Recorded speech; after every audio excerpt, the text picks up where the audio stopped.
Laki-laki identik dengan maskulinitas, dengan bentuk wajah khasnya dan kegagahannya. Lalu bagaimana jika ada seorang laki-laki berfisik lebih feminim alami? Pasti akan menjadi sorotan dan membuat penasaran. Sebuah video viral di media sosial memperlihatkan seorang laki-laki yang fisiknya menyerupai perempuan, begitu alami sehingga membuat para wanita iri melihatnya. Video yang diunggah oleh akun Twitter @arisagita ini viral di media sosial. Video yang diunggah pada Selasa 12 Mei 2020 menjadi perbincangan warganet.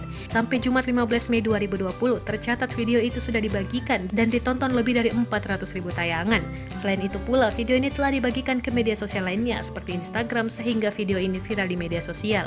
Video tersebut merupakan cuplikan video TikTok dengan nama pengguna @afmis224. Pria ini memiliki kulit putih dan cerah seperti kulit wanita, hidung mancung dan wajah tirus, serta rambut panjangnya menambah kesan feminim. Tak heran, penampilan pria satu ini membuat para wanita iri.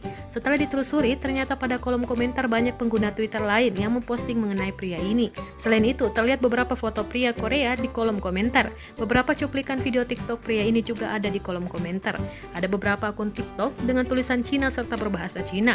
Pertama, seorang perempuan berbicara dan menyuruh pria ini mengucapkan halo. Pria ini menuruti dan mengucapkan halo dengan suara persis laki-laki suara berat. Namun, bila tidak mendengar ia berbicara atau ketika ia memakai mantel bulu, seperti pada beberapa video di kolom komentar, orang melihat sekilas akan menganggap dirinya sebagai perempuan.